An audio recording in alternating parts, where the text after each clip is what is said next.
Hello, welcome back to ever English. आज हम एक नया पैराग्राफ रीड करेंगे जो कि role of women in society मतलब वीमेन के रोल से रिलेटेड पैराग्राफ होगा कि सोसाइटी में वीमेन का क्या रोल है, क्या भूमिका है, उनकी क्या वैल्यू है, क्या प्लेस है, इसके बारे में हम आज बात करेंगे। Okay, so let's start. The role of women in society. Role मतलब होता है भूमिका, ऑफ वीमेन यानी महिलाओं का, इन सोसाइटी यानी समाज में। इसका मतलब क्या है? समाज में महिलाओं की भूमिका। Women play a vital role in shaping families, communities and the nation.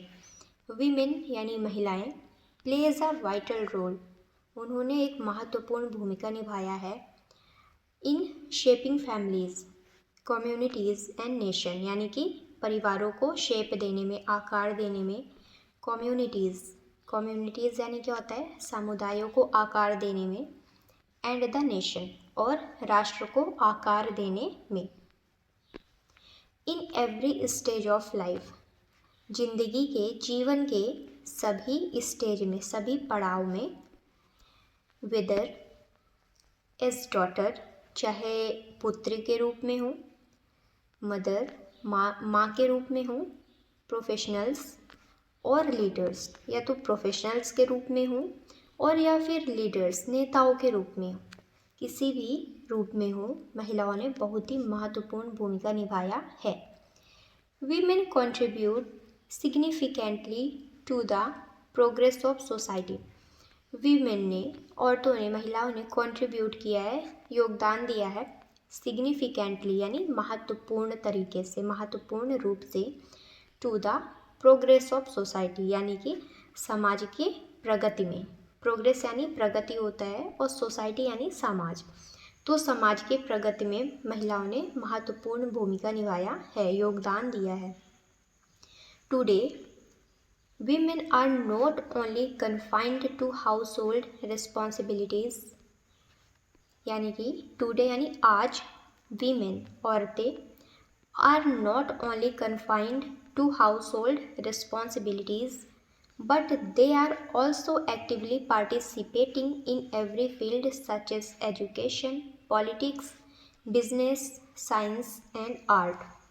Today यानी आज, women are not only confined यानी कि औरतें केवल सीमित नहीं हैं, औरतें केवल सीमित नहीं हैं टू हाउस होल्ड रिस्पॉन्सिबिलिटीज़ यानी घरेलू जिम्मेदारी में, बट लेकिन they are also actively participating, लेकिन वे एक्टिवली, सक्रिय रूप से भाग ले रही हैं, पार्टिसिपेट कर रही हैं, भाग ले रही हैं, इन एवरी फील्ड यानी सभी फील्ड में, सभी क्षेत्रों में, सच एज जैसे कि एजुकेशन, जैसे कि एजुकेशन शिक्षा के रूप में, फील्ड में, पॉलिटिक्स राजनीति के फील्ड में, बिजनेस व्यापार के फील्ड में, और साइंस विज्ञान के फील्ड में, एंड आर्ट और कला के फील्ड में, यानी कि हर एक फील्ड में महिलाओं ने एक महत्वपूर्ण भूमिका निभाया है और वो हर एक फील्ड में पार्टिसिपेट कर रही हैं सक्रिय रूप से। आगे देखते हैं। Historically, women were often denied equal opportunity in education and employment. ऐतिहासिक रूप से अगर देखा जाए, हिस्टोरिकली देखा जाए, हिस्टोरिकली यानी ऐतिहासिक रूप से, अगर हम पास्ट में जाकर चीज़ों को देखें तो women were often denied, अक्सर, जो often यानी क्या होता है? अक्सर, ठीक है। तो विमेन जो थी वो अक्सर क्या हो जाती थी? डिनाइड हो जाती थी, अस्वीकृत हो जाती थी, उनको अस्वीकार कर दिया जाता था इक्वल अपॉर्चुनिटी के लिए इन एजुकेशन यानी शिक्षा के फील्ड में, एंड एम्प्लॉयमेंट रोजगार के फील्ड में उनको समान अवसर नहीं मिलता था, इक्वल अपॉर्चुनिटीज़ नहीं मिलती थी। हाउएवर, हालांकि with growing awareness and legal reforms the status of women has improved. However यानी हालांकि, विद ग्रोइंग अवेयरनेस यानी बढ़ती जागरूकता के साथ, ग्रोइंग अवेयरनेस यानी बढ़ती जागरूकता के साथ, और साथ ही साथ लीगल रिफॉर्म और कानूनी सुधार के अनुसार the status of women has improved, औरतों का जो स्टेटस है वो क्या हो रहा है, इम्प्रूव्ड हो रहा है, सुधर रहा है। टुडे, आज, women have become doctors, engineers, scientist, जजेस, entrepreneur and even head of state. इसका मतलब क्या है कि आज, today, women have become doctor, आज महिलाएं डॉक्टर बन रही हैं, इंजीनियर्स बन रही हैं, साइंटिस्ट बन रही हैं, जजेस बन रही हैं, एंटरप्रेन्योर बन रही हैं, साथ ही साथ इवन हेड ऑफ स्टेट यानी कि राष्ट्राध्यक्ष भी बन रही हैं। ये क्यों हुआ है, केवल इम्प्रूव के कारण हुआ है। औरतों को इक्वल अपॉर्चुनिटी मिलने लगी है, जिसके कारण औरतें पीछे नहीं हैं, बहुत आगे जा रही हैं। आगे देखते हैं। Educating women is one of the most powerful ways to improve society. औरतों को एजुकेट करना, उनको शिक्षा देना is one of the most powerful way, यानी ये बहुत ही महत्वपूर्ण रास्ता में से एक है, मतलब महत्वपूर्ण तरीके में से एक है टू इम्प्रूव सोसाइटी को सुधारने के लिए, इम्प्रूव करने के लिए सोसाइटी को। An educated women can make better decision for her family, ensure the education of her children and help in financial stability of the house hold. इसका मतलब क्या है कि एक जो एजुकेटेड वीमेन होती है, एक शिक्षित महिला होती है, एजुकेटेड यानी होता है शिक्षित, एक शिक्षित महिला होती है, कैन मेक बेटर डिसीजन, वो एक बहुत ही बेहतर निर्णय ले सकती है, बेटर यानी बेहतर निर्णय ले सकती है, डिसीजन यानी निर्णय, फॉर हर फैमिली, अपने परिवार के लिए, ensure the education of her children, अपने बच्चे की एजुकेशन, शिक्षा के लिए वो क्या कर सकती है, सुनिश्चित कर सकती है, and help in financial stability of the house hold, और अपने घर की फाइनेंशियल स्टेबिलिटी जो होती है, यानी वित्तीय स्थिरता जो होती है उसके घर की, हाउस होल्ड की, उसको भी वो मैनेज कर सकती है बहुत सुचारू रूप से। आगे देखते हैं। Women's education also reduces poverty and brings about social changes, यानी जो महिलाओं की एजुकेशन है, शिक्षा है, ऑल्सो रिड्यूसेस पॉवर्टी, इससे क्या हुआ है, गरीबी में कमी हुई है, रिड्यूस हुआ है, पॉवर्टी यानी गरीबी, and brings about social changes, और क्या हुआ है, इससे बहुत ज़्यादा सामाजिक परिवर्तन हुआ है, आया है। Women are also natural caregivers and peacemakers. औरतें एक प्राकृतिक रूप से देखभाल करने वाली केयर गिवर है, मतलब वो बहुत अच्छा केयर कर सकती हैं, एंड और पीस मेकर, शांति निर्माण भी बहुत अच्छे से कर सकती हैं, वो शांति निर्माता के रूप में भी जानी जाती हैं, कौन, महिलाएं, and they play a crucial role in maintaining harmony within families and communities, यानी ये क्या कर सकती हैं, एक क्रूशियल रोल भी निभा सकती हैं, महत्वपूर्ण भूमिका निभा सकती हैं, प्ले यानी निभाना, क्रूशियल रोल यानी क्या होता है, महत्वपूर्ण भूमिका, ये क्रूशियल रोल है, इसका मतलब होता है महत्वपूर्ण भूमिका, तो महिलाएं एक महत्वपूर्ण भूमिका निभा सकती हैं इन मेंटेनिंग हार्मनी, यानी कि सामंजस्य बनाने में, सौहार्द बनाने में, लोगों से अच्छा इंटरेक्शन करने में महिलाएं काफ़ी आगे होती हैं, with in families and communities, यानी चाहे वो परिवार में हो, परिवार के साथ हो, और कम्युनिटीज़, समुदाय के साथ हो, महिलाएं बहुत अच्छा हार्मनी बना के रख सकती हैं, सामंजस्य बहुत अच्छा बना के रख सकती हैं।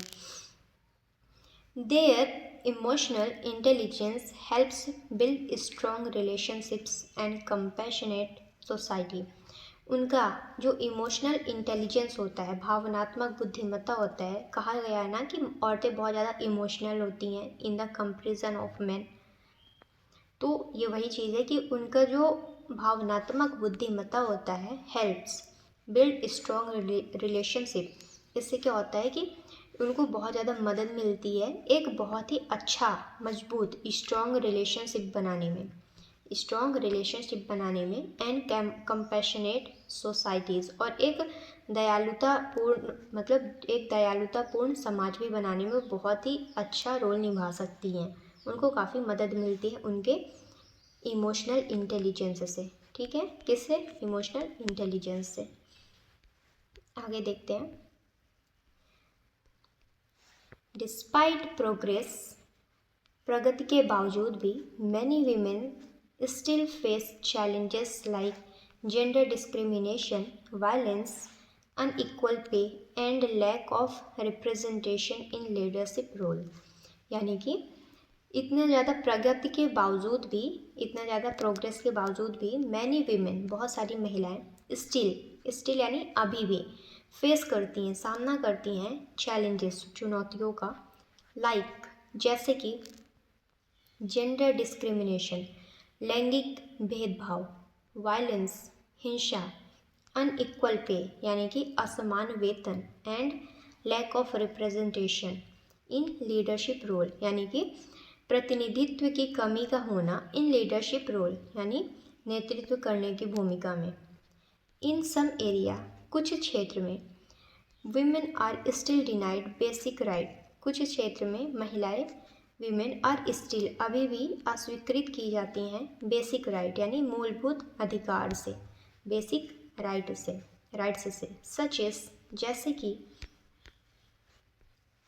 एजुकेशन, शिक्षा में, हेल्थ केयर, स्वास्थ्य सेवा में, एंड फ्रीडम ऑफ चॉइस यानी चयन की स्वतंत्रता में। अभी भी बहुत सारी महिलाओं को, औरतों को उनको खुद से अपना डिसीजन लेने का अधिकार नहीं है, या तो उनकी फैमिली रोक रखी है या तो समाज रोक रखा है इसके कारण। चलिए आगे पढ़ते हैं। टू प्रोमोट जेंडर इक्वालिटी यानी जेंडर इक्वालिटी को, लैंगिक समानता को प्रमोट करते हुए, बढ़ावा देते हुए, both men and women must work together यानी बोथ दोनों को, मेन यानी आदमी एंड औरत वीमेन मस्ट वर्क टुगेदर दोनों लोग को एक साथ कार्य करना चाहिए। Society must respect women's choice, समाज को, सोसाइटी को रिस्पेक्ट करना चाहिए, सम्मान देना चाहिए औरतों के चयन के लिए, उनके चॉइस के लिए। रिकॉग्नाइज देयर कंट्रीब्यूशन, उनके योगदान को रिकॉग्नाइज करें, पहचानने में योगदान दें। And support them in achieving their गोल, और उनको सपोर्ट करें, उनका समर्थन करें इन अचीविंग देयर गोल्स यानी उनको उनके लक्ष्य प्राप्त करने में उनका सपोर्ट करें। Empowering women is not just a moral duty, empower करना, बढ़ावा देना, महिला सशक्तिकरण को, empowering women is not just a moral duty यानी कि महिलाओं को सशक्त बनाना, उनको काफ़ी मजबूत बनाना, is not a moral duty, ये केवल एक नैतिक कर्तव्य नहीं है, मोरल ड्यूटी नहीं है, but also essential for the development of a peaceful and prosperous nation, लेकिन ये एसेंशियल है, महत्वपूर्ण है, फॉर द डेवलपमेंट, विकास के लिए, ऑफ अ पीसफुल, एक शांत एंड प्रॉस्परस नेशन, और समृद्ध राष्ट्र बनाने में। इन कंक्लूजन, निष्कर्ष में, हमने क्या पढ़ा अभी तक, उसका निष्कर्ष पढ़ेंगे अब। Women are the backbone of every society, women backbone है, रीढ़ है, वीमेन क्या है? रीढ़ है, ऑफ एवरी सोसाइटी, सभी समाज का। Their role is not secondary, उनका जो भूमिका है, उनकी भूमिका सेकेंडरी नहीं है, द्वितीयक नहीं है, but equal and essential in building a better world, यानी कि वो समान है और महत्वपूर्ण है, एसेंशियल है, इन बिल्डिंग अ बेटर वर्ल्ड, एक बेहतर दुनिया बनाने में। बाय गिविंग देम अपॉर्चुनिटी, यानी कि हम उनको अवसर देकर, मौका देकर, फ्रीडम, स्वतंत्रता देकर, एंड रिस्पेक्ट, और सम्मान देकर, वी क्रिएट अ सोसाइटी, हम एक समाज क्रिएट कर सकते हैं, बना सकते हैं, रचना कर सकते हैं, वेयर, जहाँ एवरी वन कैन थ्राइव, जहाँ पर हर कोई फल फूल सकता है, सबकी लाइफ में प्रोग्रेस होगा। तो आज का पैराग्राफ इतना ही था। आई होप आपको इंटरेस्टिंग लगा हो, मज़ा आया हो। तो अभी हम एक बार वर्ड मीनिंग देखते हैं। वाइटल यानी महत्वपूर्ण, पहली की वर्ड मीनिंग थी वाइटल यानी महत्वपूर्ण। Okay, next word is significantly, महत्वपूर्ण रूप से। Next is progress, next is progress यानी प्रगति। अगला वर्ड है कन्फाइंड यानी सीमित। रिस्पॉन्सिबिलिटीज़ यानी जिम्मेदारियाँ, रिस्पॉन्सिबिलिटीज़ यानी जिम्मेदारियाँ। पार्टिसिपेटिंग यानी भाग लेना। डिनाइड यानी अस्वीकृत किया गया, डिनाइड यानी अस्वीकृत किया गया। नेक्स्ट इज अपॉर्चुनिटी यानी अवसर। एम्प्लॉयमेंट रोजगार। अवेयरनेस जागरूकता। हमारा अगला वर्ड है लीगल रिफॉर्म्स यानी कानूनी सुधार। एंटरप्रेन्योर यानी उद्यमी। हेड्स ऑफ स्टेट यानी राष्ट्राध्यक्ष। एजुकेटेड वीमेन शिक्षित महिला। डिसीजन निर्णय, डिसीजन यानी क्या होता है, निर्णय। फाइनेंशियल स्टेबिलिटी यानी आर्थिक स्थिरता। पॉवर्टी गरीबी। सोशल चेंजेस यानी सोशल चेंज यानी सामाजिक परिवर्तन। केयर गिवर यानी होता है देखभाल करने वाली। Okay, next one is peacemakers, शांति निर्माता। क्रूशियल रोल महत्वपूर्ण भूमिका। हार्मनी सौहार्द और या फिर सामंजस्य। नेक्स्ट वर्ड है इमोशनल इंटेलिजेंस, जिसका मतलब होता है भावनात्मक बुद्धिमत्ता। यहाँ पर अगला वर्ड है रिलेशनशिप्स यानी संबंध। कंपैशनेट दयालु। जेंडर डिस्क्रिमिनेशन लैंगिक भेदभाव। नेक्स्ट वन है वायलेंस यानी हिंसा। अनइक्वल पे यानी असमान वेतन। रिप्रेजेंटेशन यानी प्रतिनिधित्व। बेसिक राइट्स यानी मूलभूत अधिकार। Next one is health care स्वास्थ्य सेवा। फ्रीडम ऑफ चॉइस चयन की स्वतंत्रता। जेंडर इक्वालिटी लैंगिक समानता। चॉइसेस चयन। कंट्रीब्यूशन योगदान। गोल्स लक्ष्य। नेक्स्ट वन इज एम्पावरिंग सशक्त बनाना। मोरल ड्यूटी नैतिक कर्तव्य। डेवलपमेंट यानी विकास। प्रोस्परस नेशन समृद्ध राष्ट्र। बैकबोन रीढ़। नेक्स्ट इज सेकेंडरी यानी द्वितीयक। इक्वल समान। और लास्ट वर्ड हमारा लास्ट वर्ड क्या है, थ्राइव यानी फलना फूलना। आई होप आपको इससे मज़ा आया हो आज की पीडीएफ पढ़ के, तो जल्दी से लाइक शेयर सब्सक्राइब कर दें। और साथ ही साथ अगर आपको इसकी पीडीएफ चाहिए तो एवर इंग्लिश चैनल टेलीग्राम में मिल जाएगा, वहाँ पर जाकर आप ज्वाइन करें, आपको ये पीडीएफ मिल जाएगी। Thank you.